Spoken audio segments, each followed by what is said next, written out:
the law that Moses gives you, it's actually a chain that he gives you. And so Jesus, God knowing this, he says, you know what? Because the promise I already gave to you that you are my people, I'm going to come down, I'm going to fulfill it so that this chain is no longer under you. But if you still wish to get circumcised for this reason, then know that Jesus' death does not cover you. Because you are going back, you are actually rebuking, you are actually rejecting what Jesus is doing. And so this is where we begin. In Galatians chapter 5, we're going to start in verse 13. And he says, "For you were called to freedom, brethren, only do not turn your freedom into an opportunity for the flesh, but through love serve one another. For the whole law is fulfilled in one word in the statement, you shall love your neighbor as yourself. But if you bite and devour one another, take care that you not consume by one another." And so let's go into verse 13. And it says, "For you were called into freedom." What does this look? What does this mean? It means that freedom was there, but it was never yours. We have our life that we may think it's free, but it's actually not. God actually calls you. It's actually his. And so when you come to Christ, when you accept Jesus as your Lord and your Savior, he gives you this freedom. And this freedom goes into two ways. We have freedom from the law, we have freedom from wrath, and we have freedom from sin. So the first one is freedom from the legality of the law. Like I said a while ago, the law that Moses gave us, it is binding. If you fail one, you fail the whole thing, and you have to pretty much start all over. This is the reason why every single time when you read the Old Testament, people are always burning ashes. People are always sacrificing stuff to lambs, from lambs for God, depending on what their sin was. It's because they always needed to make up for their sin that they did. And so what Jesus does instead is, if you allow Jesus to say, God, you are my God, you no longer have to go through that. But instead, you become free in Jesus. You become part of God's people. He says, you know what? You don't need to take care of any of that. I will take care of that for you. So how do you do that? How do you accept that? So that it's very simple. All you got to do is you just find yourself a nice, quiet place, and you just re-examine your heart, and you re-examine your life. And you said, Lord, I know I'm a sinner, and I need you in my life, and I need you to take care of me. And when you do that, God will intervene, and you are no longer part of this Old Testament. But that doesn't really matter to us too much today, because we didn't really grow up with the Old Testament law. Today, we're more binded by what we call the law of sin. We are binded by that. See, for sin, it reminds us in John 8:34 that whoever commits sin is a slavery to sin. So look at your life, and what sin is holding you? What sin is hindering you? For me, growing up, one of my sin was cursing. To me, when I cursed, it made me feel good. It was like, oh, I feel like a whole burden just lifted off my chest.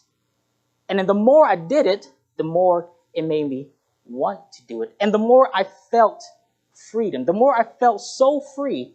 But actually, in reality, when those freedom of cursing, when it lifted up out of my chest, it actually transformed into chains. And so what it actually did was it turned into shackles. So instead of no longer being on my chest, it was actually binding my hands and my feet. Because now I'm a slave to sin. And here's the thing. Evil has many ways to get into our lives. And evil, it's very hard to break from bad habits that we do. And that's all the root of it is evil, which we also know is the root of sin. The more you sin, the more you want to do it. And the more you want to do it, the more evil you become. You see, I was happy that, when I cursed, I was happy. It made me feel good. But deep down inside, it was actually transforming me. It was actually slowly turning me into someone evil, into a person that when I looked at myself in the mirror, I was like, dude, who is that? Why am I like this? Why do I like this feeling so much? Why do I like it when I sin? And the thing is, the more you sin, the more you take on. One day you're cursing, next thing you know, you're doing drugs, next thing you know, you go deeper and deeper and deeper until you find a bottomless pit that you will never, ever succumb to it. And so the thing with this is that we must remind ourselves that God is the only way to get rid of this sin. So one day I was walking, I looked at myself in the mirror, and I was like, I don't like who I've become. I feel good, but when I really look down to the nitty-gritty details of it, I'm an evil person, and I don't like that feeling. And you know what? If I knew someone who was like me, I wouldn't want to be their friends, and I wouldn't want them around me neither. And so let me change. And the only way you can change is if you allow the Holy Spirit to indwell and to speak in your life. See, when Jesus left, he told us that it was good that he had to leave, because if he didn't leave, then the advocator will never come. And the advocator is the Holy Spirit. And he comes and he does three things. He judges us of our sin, of our unrighteousness, and of judgment. That's what he tells us. And so to me, he was telling me that, hey, you know what? You are a sinner. And because you have that sin, you need to get rid of it. But a lot of times we don't listen to that voice. Or a lot of times we're not close enough to God that we can't even hear him telling us that. And so one day I was just sitting there, and I don't know where, I was like, you know what? I need to change. And I know for sure that was the Holy Spirit just telling me, hey, Toudo, you need to change for my good. And so that's all I did. I got up one day. I was like, you know what, God, I don't want to be a sinner like this. I don't want to be cursing at everybody. I don't want to be dropping the F-bomb. Like literally every other word was like an F-bomb. That was how bad it was. And eventually, it was literally like, I'm a snapping here because I'm really bad at snapping. It was like overnight, and I just stopped cursing, and from that moment on, God he justified me, and that's what justification is. So justification, it's saying you are a sinner, you and we're all sinners, but because God loves you, he's going to give you a pass. He's going to say, you know what? Because you are inherently bad, because you have this sin, I'm just going to take it away and I'm just going to replace it with me. And so when you look at your life, if God replaces that, that means you have been justified. It means that what you deserve was wrong is now right. And that's as simple as that. It's just, God, I just need you to replace that sin in my life. And he will switch it, and that's it. And so with that, we carry on to the next part. It says, only do not turn your only do not turn your freedom into an opportunity for the flesh, but through love serve one another. And so God gives you this opportunity to love him, this opportunity to go out. And now we're no longer bounded by sin, nor are we bounded by the law. We can pretty much do whatever it is that we want. But the thing is, we're not supposed to. In a sense, once you have the Holy Spirit, you will want to do things that God wants. But the thing is, if you don't have the Holy Spirit with you, if you're not diving into the Word every day, if you're not praying every day, then you're going to start to realize that your life is starting to go down a little bit. You're going to start to realize, hey, why is me and my spouse, why are we always bickering at each other? Why is it that every single time I look at her or look at him, she's just annoying to me? You look at your kids and you're just like, oh, these kids are always yelling. You look at your brothers, your sisters. Why are they so annoying to me today? And every single day, it's a new day, but yet it's the same thing. It's, oh, hey, I'm still really annoyed at this person. It's because slowly you are allowing your sin to bind you, to hold you in these chains. But the moment that you give it to God, the sin and everything's going to disappear. Just the other day, me and my wife, we were talking, and we were just talking about our marriage. We were like, hey, look, we just had a third kid. She was like, shop's closed, for now. Your volleyball soccer team, it's not going to happen. I was like, okay, that's cool. And, we were just talking, and then she was like, you know what? In this life, she's like, am I good enough for you? I was like, where does that come from? Why would you say that? Why would you say that? And I realized at the same time, it started making me think. I was like, oh, am I good enough for my wife? And then it starts to make you think and make you wonder. But see, this is the distraction that the enemy gives to you. And he gives to you because he knows what you're going through. He knows your entire life. And he's going to throw these distractions at you, just like what the Judaizers are doing to the church of Galatia. They're distracting them from the main point, which is to serve God, which is to be with God. You see, these questions, it shouldn't even be a question that you need to answer. When the question comes, it's simple redirecting it. It's, you know what? That kind of question does not allow and does not fit in my life. So I don't even need to attempt to answer that, because the moment you attempt to answer it, you're giving that question power. You're giving that question a distraction from your life. So the moment it comes, you just say, you know what? I don't even need to answer that question. Get away from me. Lord, renew my heart, renew my spirit, and let me just be in your life.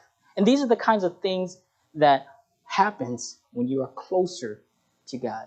Because you start to realize, you start to attack the enemy at a different angle. When he attacks, you start to attack him back. You start to defend yourself. Because God does not allow us to live defeated lives. You as a Christian, you as a believer, you are not meant to live a defeated life. You're not meant to just sit there and wait for the enemy to attack you. That is not a freedom. That is not a Christian life. Christ, he gives you so that when you go out into the darkness and you bring that light and you make that darkness go away. You see, but the thing is, a lot of times we indulge in our flesh. The first part, it says, do not let your freedom go into the flesh. And I'm not perfect. I've experienced both freedom of the flesh and I've experienced both the freedom of God. And I can tell you, I can guarantee you, the flesh, it is never enough. There is always something that you will want more, whether if it's money, whether if it's hanging out, whether it's partying, whether if it's doing drugs or whatever. A lot of times, the reason why people, they do these is because they're indulging in their flesh and they're actually trying to escape from sin, but they don't know that they're trying to escape from sin. They just want to escape from life. But they don't know that life is actually sin that they are living in. And so they indulge in drugs, they indulge in all these things that satisfies the flesh, so that for one tiny second, for one moment, they can just forget about the life. They can just forget about their troubles. You can just forget about all the things that's making you sad, it's making you stressed. You can just forget it all for one tiny second. But the moment you forget that, it's like I said, it comes off like a big old weight, like a burden from your chest. It comes off. But then it transforms into chains. And you don't even realize that the chain is actually the sin that it binds you into it, so that now you can't even escape anymore. So the only thing you can do is do more sin. The only thing you can do is, hey, you know what? I just did some drugs, and the only way to get rid of my fact that I'm doing drugs is to do more drugs so that I can forget that I did it. And that's some of the ways that people think. And because of that, they start to hold on to this. And the only way that you can get out of this is if you realize that without Christ, you will forever be in bondage of sin. You will forever be holding these chains. And see, in the last part of this verse, it says, but through love serve one another. Instead of indulging in your flesh, Instead of this freedom that God gives you so freely, he says, you know what? You're free to do whatever you want. I'm going to give it to you. But instead of indulging in your flesh, you serve one another instead. So at my time in Toccoa, it was actually, I think I would say the best time of my life is, just serving, just preaching here, just being with you guys, seeing your faces. That's actually the best time of my life. At Toccoa, we do this thing. During the fall semester, we always prepare. We get ready for spring tour. And then during the fall semester, actually, no, during the spring semester, because spring tour. During the spring semester, during spring break, we would just go out and we would go to the churches. I remember my first year, it was in Florida. And then my second year was in Kansas. And being able to go out to these different churches and just to pour out your heart into them, and you see that their lives has changed, and even nowadays, you guys know like Eddie and Ivan and them. Whenever I see them, it's always great because I was part of that seed that was there, that was planted with them growing up.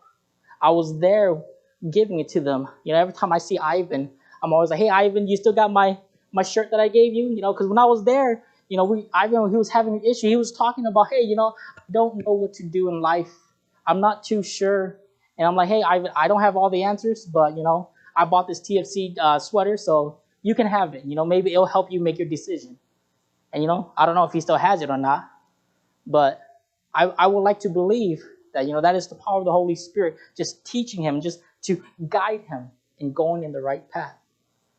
You see, just working, just serving one another, it gives you peace. It's hard work. I'm not going to lie. It's hard work. But when you see the fruits that you bear, when you see the people who they once were and you see them change, that right there is enough. And that right there is the freedom that you would like to have as well. See, because when you understand God's grace and his mercy and what he done for you on the cross, you don't want to live any other way. You don't want to indulge in your flesh anymore. And this is the reason why we have so many issues when it comes to serving other. See, in the next verse, we talk about verse 14. It says, "For the whole law is fulfilled in one word, in the statement, you shall love your neighbor as yourself." And who is your neighbor? Your neighbor is not just the person next to you, but you see, your neighbor is whoever God puts in front of you that you are serving. You see, when you come to realize who God is, and you come to realize what he has for you, like I said, you don't want to live a life that's not according to his purpose. And see, God's love, he extends it to everyone, whether you're transsexual, or whether you're a transgender, whatever you identify with, the love of God extends to you. See, the thing is, we don't love the person because of their sin. We love the person in spite of their sin. So in other words, we can love a person, but we don't indulge in their sin. So at Toccoa, during my freshman year, I lived on most of the guys at freshman year, we stay on it's a dormitory. It's called Forest Hall. And so with that, I was in 2A, which was just the second floor A wing. And actually within our hall, I was actually dorming with Sifri Yang. Now I don't think he knew it at the time, but one of the guys in our hall, he was gay. Like, he was playing for the other team. So we were there, and I think Yang found out like afterwards, and Yang was like, "What the heck? He was gay?" And I was like, "Yeah, dude, everybody knew that. How come you didn't know that?"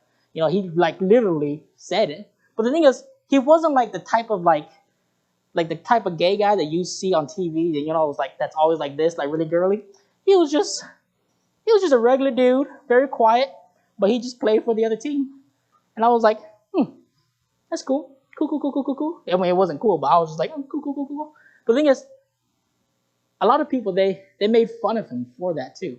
You go to a Toccoa, which is a Bible Christian college, and you wouldn't expect to see a person going into ministry who's gay. And that's the same thing with the church. We see people come in here, just because they sin differently from you doesn't mean you treat them differently. And so with that, his name was actually Gerald, And so I went up to Gerald, and I always crack jokes with him. Sometimes I may crack a little too far jokes with him because I was young and dumb kind of at the time. I'm not going to share any with y'all. But with Gerald, that was the thing. I treated him like another person. I didn't really care. Well, actually, it did bother me that he was gay, but that I didn't let that stop me from still talking to him, from still treating him like, hey, you know what? God still loves you.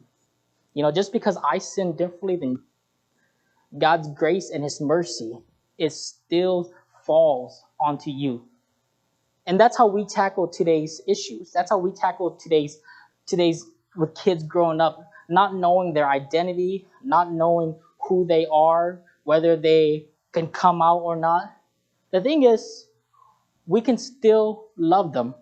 We just don't support them. One of my greatest regret with Gerald is actually just not presenting the gospel enough to him. Because that's the thing with transgenderism. That's the thing with homosexuality. That's the issue. Not that it's something new, because transgenderism and homosexuality, it's old. It's very old. But the issue is actually the person themselves, because they don't understand who Jesus is. And so because they don't understand who Jesus is and what Jesus has done for them, they stay in that defeated life. They stay in that bondage of transgenderism and that bondage of being homosexual. And like I said, to them, it's going to feel like the weight of the world is being lifted off. But again, that weight is going to transform into a shackles of shame into sin that they don't even realize. And this is the reason why it's so important for us to understand who Jesus is. It's so important for us to understand why Jesus had to die on the cross. It's so important for us to understand who is Jesus in your life. Because when you start to answer these hard questions, when you start to realize what He has done for you, then your life will start to transform. And this is the reason why transgenderism and this homosexuals, they can't. It's because they don't know who Jesus is. And so if we carry on, we have verse 15. This is, but if you bite and devour one another, take care that you are not consumed by one another. And that's one of the misconceptions that we as believers, we as the church, we as Christians, we always fall short on. Just because someone sinned differently from you, we automatically cascade them. We automatically put them to the side and we say, you know what? I don't want to deal with you. Whether if it's a political belief, whether it's the way that they identify with themselves, we just don't want to deal with the issue. So we just say, you know what? I don't want to deal with the issues. I'm just going to let someone else take care of this, and I'm just going to put you to the side. And the only thing I'm going to do is I'm just going to ignore you until your issue is resolved. But Christ, He does not call us to push things aside. He calls us to love one another.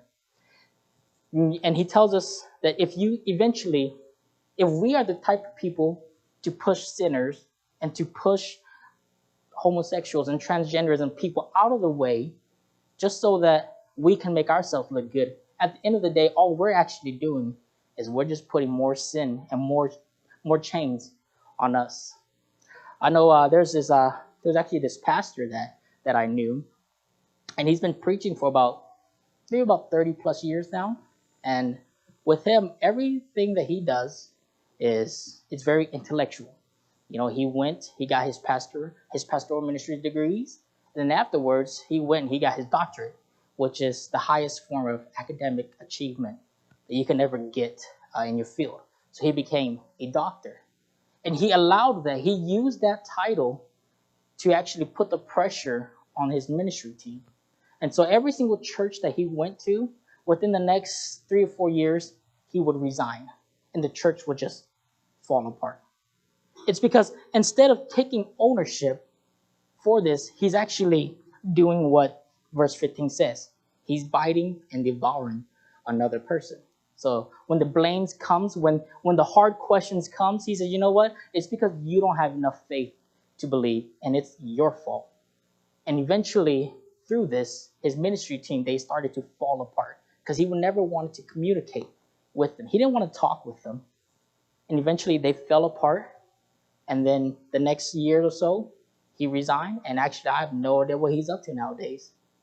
And that's just the reality of what it means when you live in a life that you are shackled by sin. You see, because it felt good for him to push the blame off onto someone else. It felt good for him to put that freedom that he had that says, you know what, this freedom, I'm going to push it on to my team, and they're going to have to take care of this because below my pay grade to take care of either Xyooj or a church member. It is below my pay grade to come and to teach and to minister to people individually. My job is just to come and to preach the gospel, and it's your job to accept it. And if you don't accept it, then that's your fault. And so he kept having this feeling, and he kept pushing it to the side. And eventually, it felt good, like I said. It felt good. It lifted off of him. But then it transformed into chains, and he's the one that paid for it. You know, he's no longer a pastor. He's no longer someone who we would consider a brother at arm. He's no longer with us preaching the gospel. It's because he's letting himself be put and be bounded by this sin. So in your life, think about what you are going through. What is something that you do that is not good? I guess the Caiv word, or I guess the English term for it is, what is it? It's a guilty pleasure, I guess, in a sense. You know, what is your kind of like a guilty pleasure where you know it's wrong, you shouldn't do it, but you do it anyway because when you do it, it makes you feel better. You know, think about your life. Is it honoring God? And you know, maybe you might think to yourself, well, I'm not hurting anybody.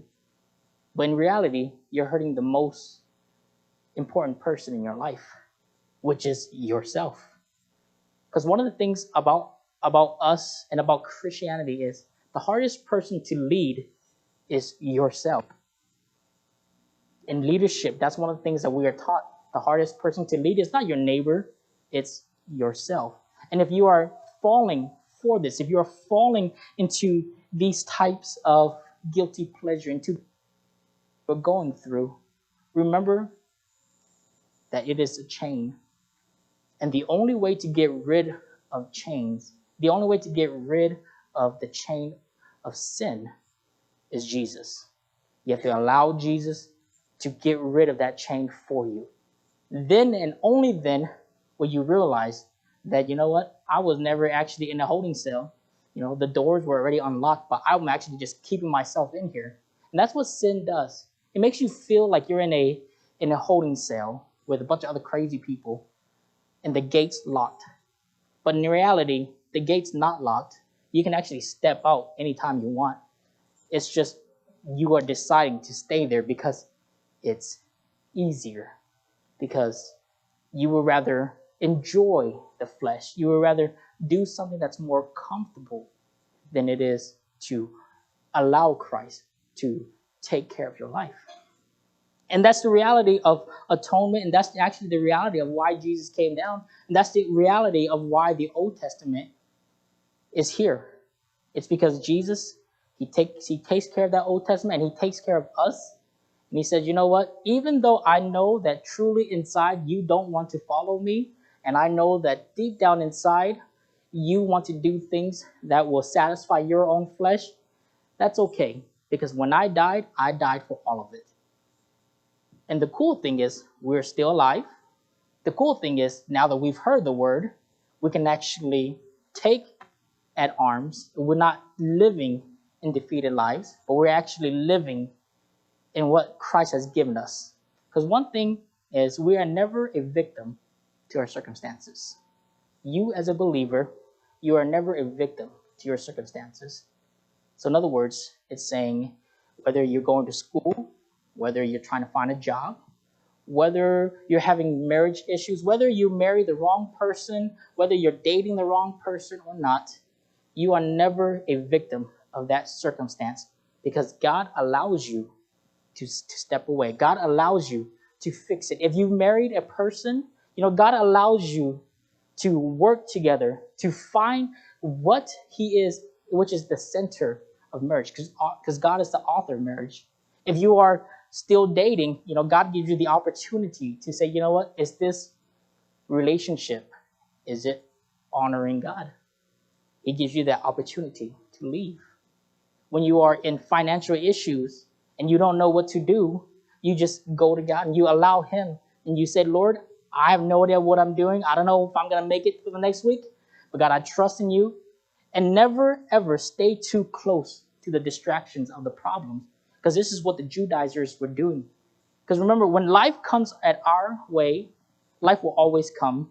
But if we get so caught up in the distractions and in the life of it, we start to fall away and we start to lose thought. We start to lose what God actually really called us to do. And again, He calls us, and we are never a victim of our circumstances. So when the things that comes in your life that you can't control, you say, God, I know that you're powerful. I know that you will take care of me. So I'm going to give it to you in prayer. And so with this, we have to fully understand that Jesus makes you want to worship Him.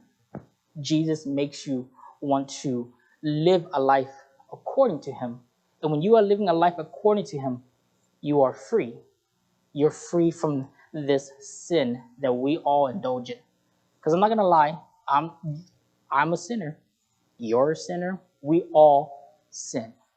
That's not something that we can hide. But God says, I will justify you. I will take care of you. And this sin, I will take care of its shame. And all you need to do is fall forward. All you need to do is just to own up, just fall forward, and we will take care of the rest.